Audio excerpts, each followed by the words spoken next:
오늘 성경 말씀은 마가복음 9장 30절에서 37절입니다. 마가복음 9장 30절에서 37절.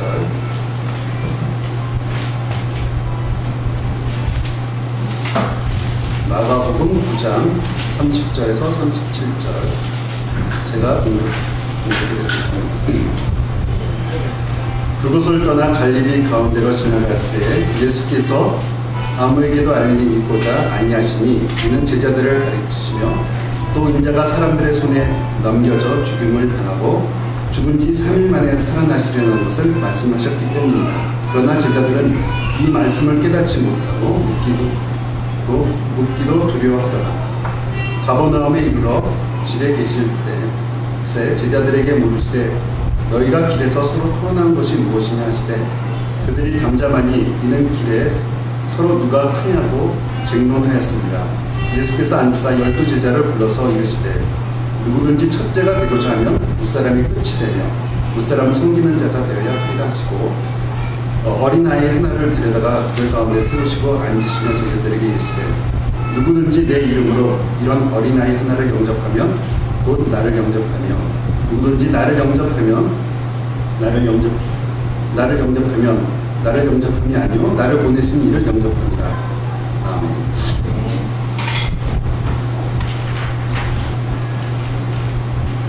오늘 말씀은 제목은 주님의 마음, 제자들의 마음입니다. 제가 목사님 안 계시는 동안 이렇게 여러 날 며칠 동안 하고 있다 보니까 그때 목사님 친구 목사님께서 이렇게 목사님 대신해서 하다 보면 마치 이제 자신이 목사가 된 것처럼 느끼지 않냐고 그런 말씀이 있는데 진짜 어떻게 보면 반 목사가 된 그런 느낌도 드는데 근데 또 어떻게 보면은 이걸 하다 보면은 그런 느낌도 드는데 또 반대의 느낌도 듭니다. 나는 도저히 목사가 될 수 없는 성향과 능력을 갖고 있다. 설교하는 게 이게 정말 결코 쉬운 것도 아니고 어려운 일이다. 말을 잘해서만 되는 게 아니라 정말 영적으로 가득 채서 해야지만 이게 좋은 설교라는 걸 생각하게 됩니다. 그래서 어쨌든 목사님 어떻게 저한테 이런 부담을 주셨지만 많은 어떤 경험을 하면서 저 자신을 많이 성장하고 있는 그런 생각이 듭니다. 저희 물론 이제 목사님 주신 거지만 저를 통해서 이렇게 열심히 들어주신 그런 분들이 너무나 감사합니다. 오늘 말씀은 주님의 마음과 제자들의 마음인데 심리학자가 어떤 실험을 했다고 합니다. 어떤 방 안에서 아이와 엄마가 같이 놀다가 이제 공놀이를 합니다. 그래서 이제 엄마가 나가면서 그 공을 바구니에다가 공을 집어넣습니다. 그리고 이제 잠시 있다가 아이가 바구니에 있던 공을 꺼내서 옆에 있는 상자에다가 놓고 나갑니다. 그리고 이제 한참 있다가 다시 엄마가 밖에 있다가 다시 방에 들어옵니다. 그러면 엄마는 그 공을 어디서 찾을까요? 이 문제입니다. 당연히 엄마는 바구니에 놓고 나갔기 때문에 바구니에서 공을 찾습니다. 근데 이제 그것을 만약에 비디오로 아이들한테 보여주고 엄마가 지금 방에 들어왔다.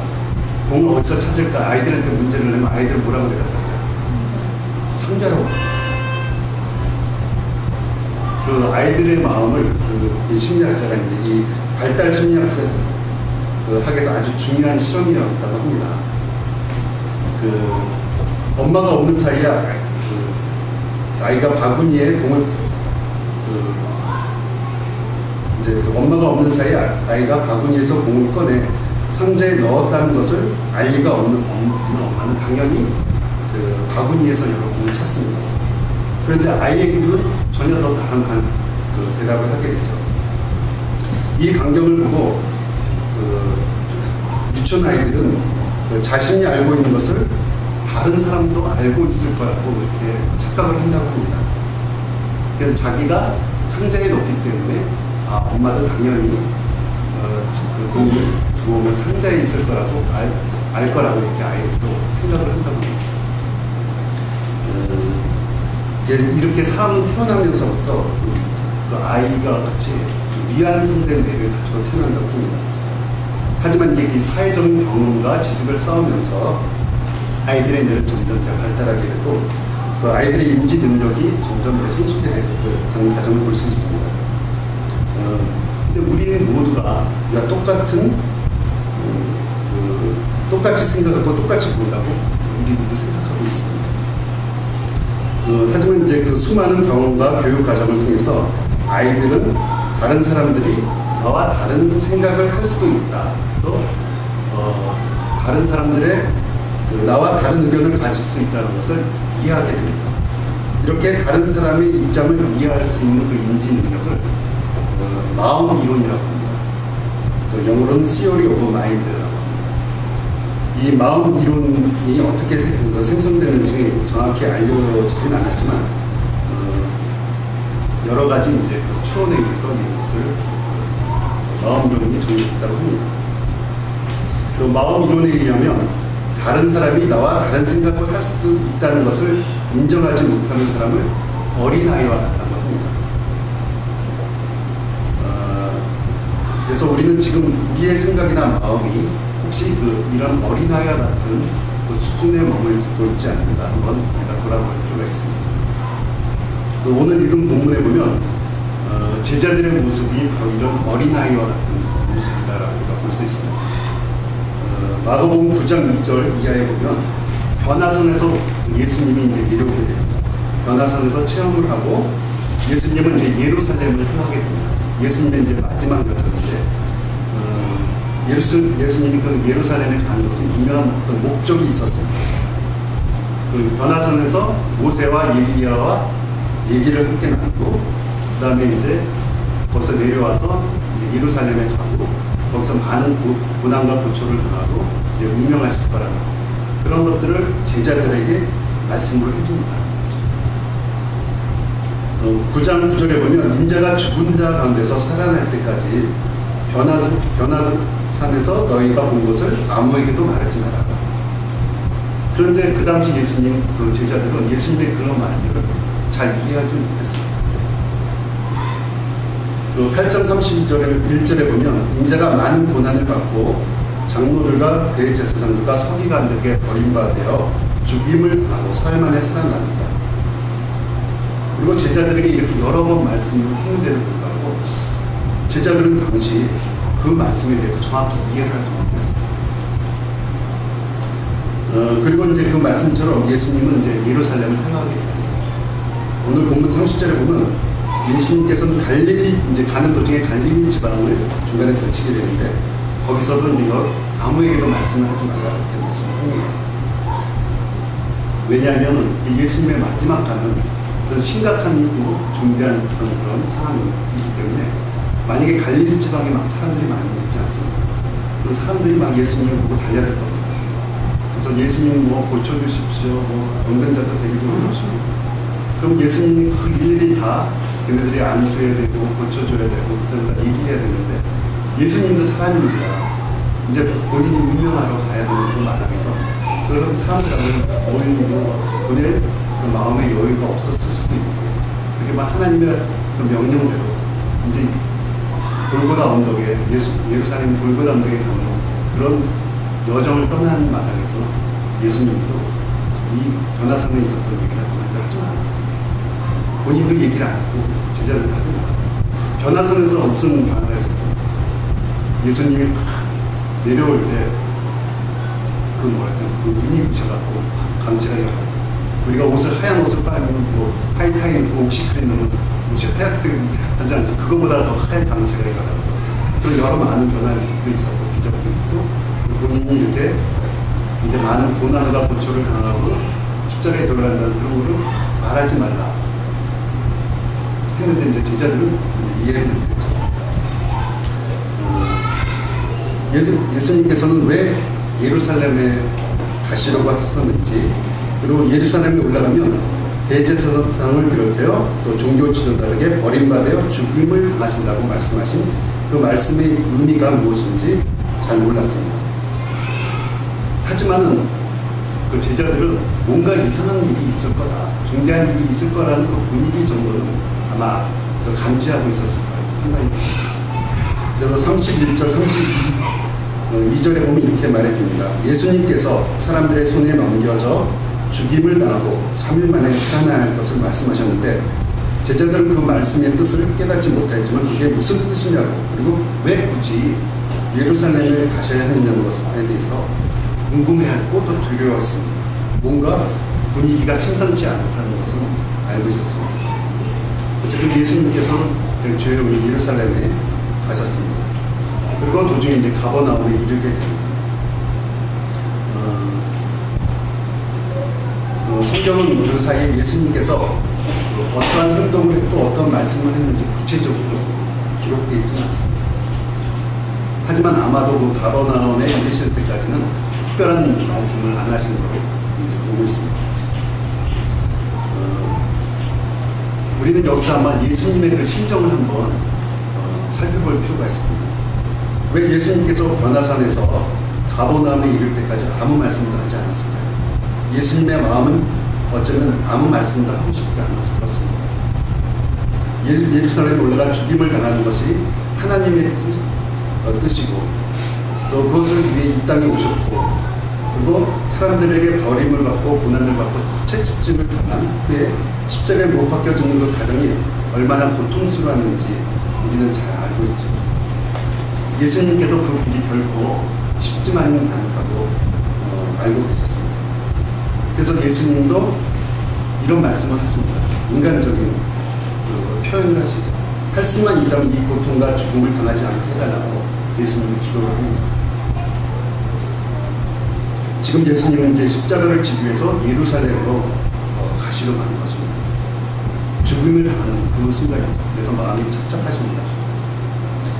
근데 이제 예수도 그 제자들의 반응을 우리가 볼 필요가 있습니다.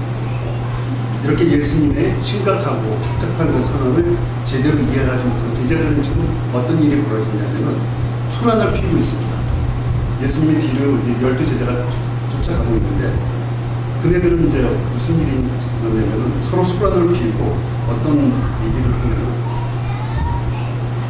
예수님이 묻습니다. 너희가 여기 오는 길에 열심히 뭘 토론하는데 이게 뭐냐 그랬더니 제자들의 한 명이 저희는 토론하는 게 아니고 34절에 보면 쟁론을 벌이려다고 합니다.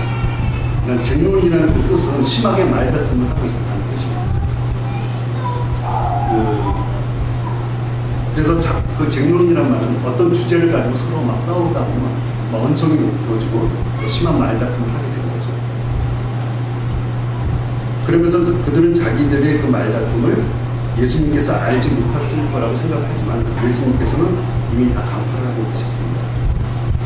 그래서 무엇을 이렇게 말다툼을 하느냐 이렇게 말했더니 아무 누구도 거기에서 대답을 하지 못했습니다. 제자들이 그렇게 대답을 하지 못했던 것은 떳떳하지 못했기 때문입니다. 자기네들이 그걸로 쟁론을 하고 막 말다툼하는 거에 대한 그 안건이 사실 너무나 좀 예수님한테 떳떳하게 얘기하지 못할 그런 안건이었기 때문입니다. 34절에 보면 얘기하고 있는데 그들은 길에서 누가 크냐 하는 문제로 심각하게 말다툼을 하고 있었다고 합니다. 12명의 제자들이 그러니까 누가 서열 1위냐 그리고 누가 1위고 2위고 그리고 11번까지 누구냐 뭐 이런 거를 가지고 서로 우겨대며 싸웠다고 합니다. 그렇지만 예수님은 12제자를 서열을 세우거나 누가 서열 1위고 2위고 이런 것들을 정해주지 않았습니다. 그렇게 말한 적도 없고 생각하신 적도 없습니다. 모든 12제자를 다 똑같이 생각을 했습니다. 물론 어느 때는 이제 베드로나 요한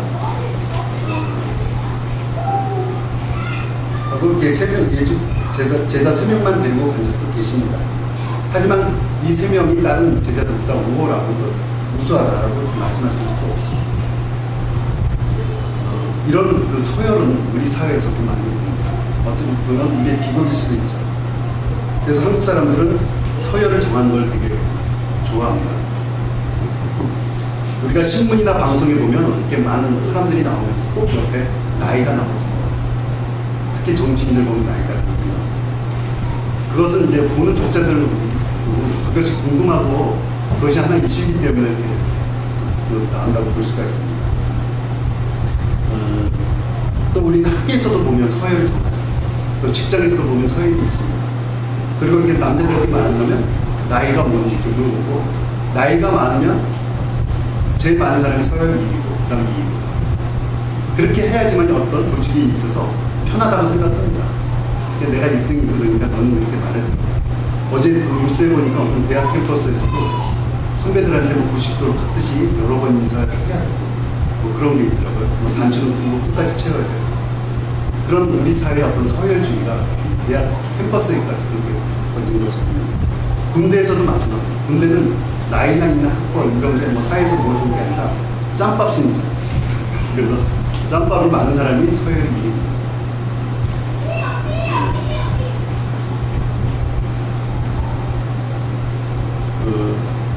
하지만 예수님은 이렇게 서열을 정해주시지 않으셨습니다.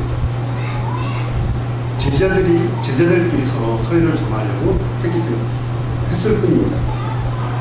제자들도 역시 이 서열을 정하는 것이 부끄러운 일인 줄 알았습니다.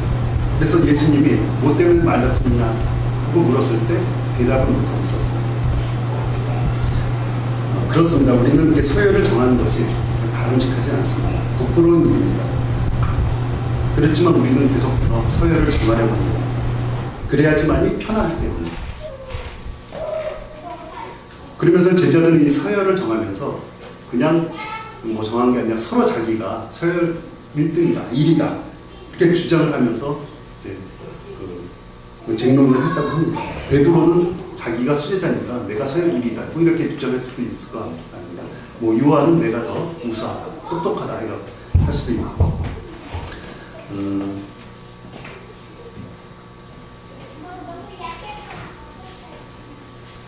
이런 제자들에게 예수님께서 이렇게 말씀해 주십니다.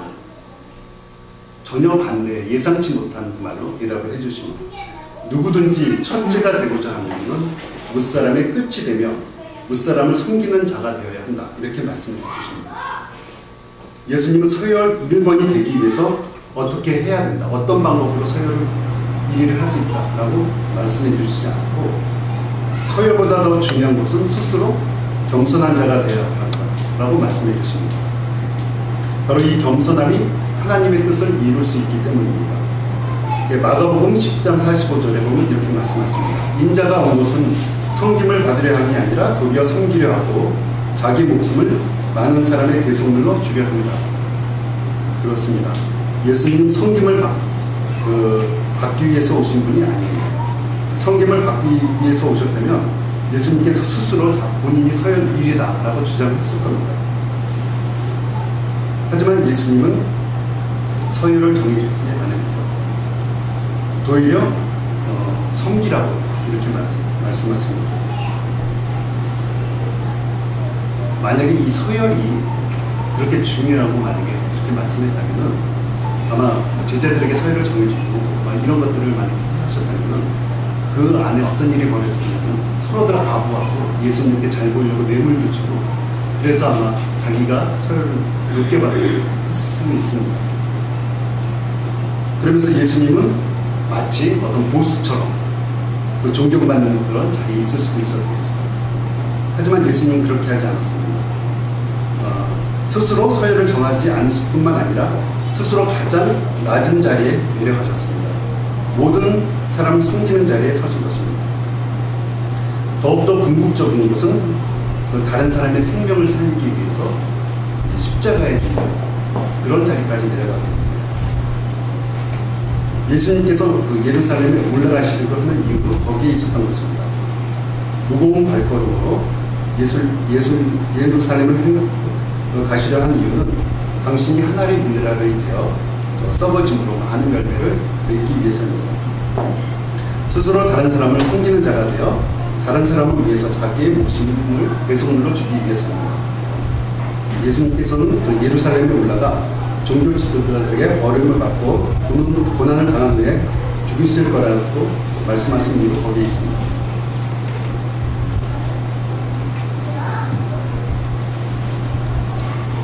지금 제자들은 겸손하고 낮아지며 다른 사람을 섬기는 길을 가시는 예수님과 전혀 다른 마음을 품고 있었습니다.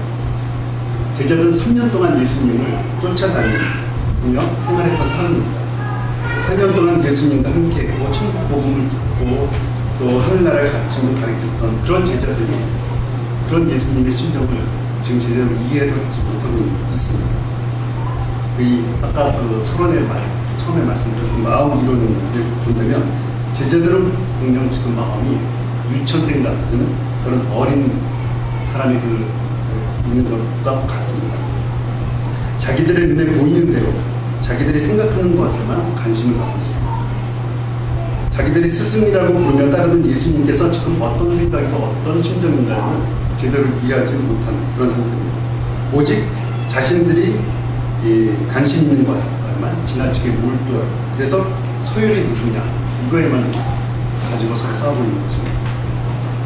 우리는 지금 이제 사순절 절기를 보내고 있습니다. 예수님께서 우리를 위해 고난당을 하시고 죽으신 그 사랑의 십자가를 묵상해야 하는 그 기간입니다. 또 며칠 후에는 그러니까 종려주의를 맞이하게 됩니다. 그러면서 지금쯤 예수님께서 예루살렘을 향하여 묵묵히 가기 위해 준비하고 계시다는 것을 우리는 깨달아야 됩니다. 예수님께서 예루살렘으로 올라가시면서 십자가를 생각하고 계십니다. 예수님은 당신이 죽음으로 수많은 사람의 생명을 살리는 것을 바라보며 가고 계십니다. 우리는 그 주님의 길을 뒤따르는 사람입니다. 예수님의 발자취를 따라가는 사람입니다. 그런데 예수님의 뒤를 따라 예루살렘으로 향해 가는 우리들은 어떤 생각을 하고 있는가? 우리의 마음에 무엇으로 가득 차 있는지 한번 살펴봐야 됩니다. 예수님의 제자들처럼 주님의 뒤를 따른다 하면서 스스로 자신이 큰 자가 되어야 한다는 것 때문에 다툼을 벌이고 있지 않는지. 우리의 관심사는 온통 자신의 관심이 있지 않는지 돌이켜봐야 됩니다. 제자입니까? 라는 그 유명한 책을 쓴 아르헨티나 출신의 후안 카를로스 오르티즈라는 그 목사님이 계십니다. 이 목사님은 그 아르헨티나 그 부에노스 아이레스에 있는 한 교회에 부임했을 때 교인 수가 183명이었거든요. 그래서 그분이 이제 열심히 교회를 또 전도를 해갖고 정신없이 사역을 하고 또 여러 이제 조직 관리를 철저히 해갖고 3년 만에 교인이 600명 되었다고 합니다. 2년 만에 600명, 3배로 이제 성장시켰다고 합니다. 그러면서 이제 문득 자기가 이제 기도를 하는 중에 하나님의 음성을 들었거든요. 너는 코카콜라 회사가 코카콜라를 파는 것과 똑같은 방식으로 그리고 리더스 다이제스트사가 잡지를 파는 것과 똑같은 방법으로 복음을 전하고 있다. 너는 학교에서 배운 모든 술수를 지금 쓰고 있다. 도대체 네가 하는 일 가운데 어디에서 나의 손길을 찾아보겠느냐. 그러면서 연이어 이런 음성이 들었습니다. 너는 지금 잘하고 있지 않다. 이 생각에는 교인 수를 200에서 600명으로 늘렸다고 자만하고 또 만족하고 있지만 그것은 잘하는 것이 아니라 살쪄가는 것은 뿐이다. 이런 음성을 듣고 난 후에 그 목사님은 이제 사역의 방향을 완전히 바꿨다고 합니다. 그래서 교인의 숫자를 늘리는데 그동안 관심을 가졌다면 이제는 예수님의 마음을 품는 참된 제자를 만드는 일에 그 사역의 방향을 바꿨다고 합니다. 이것이 바로 주님께서 바라시는 일이라는 것을 깨달았기 때문입니다. 우리도 내 생각과 내 욕망이 주님의 마음과 주님의 뜻에 얼마나 일치하는지 생각하기보다는 생각해보지도 않고 살아가는 경우가 많습니다. 때로는 어린 아이들처럼 내 생각이 마치 주님의 생각이고 내 마음이 주님의 마음이면 착각하며 살아갈 때가 많습니다. 이 사순절이 점점 깊어가면서 우리는 주님의 십자가가 눈앞에 점점 가까워지는 그 계절에 우리의 마음을 하나님 앞에 내어놓고 점검해 봐야겠습니다. 내 마음이 주님의 마음과 같은 마음을 품고 있는가 하는 말입니다. 내 생각이 주님의 생각과 같은가 우리가 돌이켜봐야 됩니다. 내 마음이 기준이 되어서는 안 됩니다. 주님의 마음이 기준이 되어서 주님의 마음에 우리의 마음을 맞춰야 합니다. 내 생각이 기준이 되지 말고 주님이 기준이 되어야 됩니다. 고린도전서 13장에는 이렇게 말씀하십니다. 내가 어렸을 때는 말하는 것이 어린아이 같고 깨닫는 것이 어린아이 같고 생각하는 것이 어린아이 같다가 장성한 사람이 되어서 어린아이 일을 하였다. 우리는 지금 어린아이와 같은 생각, 어린아이 같은 마음으로 살고 있지 않은지 자신을 돌이켜봅시다. 신앙의 장성한 사람이 되어서 어린아이의 일을 버리고 주님의 마음, 또 주님의 생각이 무엇인지 분별하며 살아야겠습니다. 내 생각과 욕망을 이 주님의 십자가 앞에 내려놓는 여러분과 내가 되실 것을 주님으로 축원드립니다. 기도드리겠습니다. 사랑의 하나님 감사합니다. 오늘 이 말씀을 또 대언하게 되었는데 이 말씀의 뜻대로 우리가 잘 이해하고 우리의 신앙이 정말 살찐 것이 아니라 정말 성숙하게 자라날 수 있는 저희들이 되어서 이 사순절을 맞이해서 또 주님의 그 심정과 또 그 뜻을 이해할 수 있는 저희들이 될 수 있도록 인도해 주시옵소서. 그래서 우리의 모든 생활 가운데 정말 승리하는 또 성숙한 신앙인으로서 제자로서 살아갈 수 있는 저희들이 되도록 인도해 주시옵소서. 감사드리며 예수님의 이름으로 기도드리옵나이다.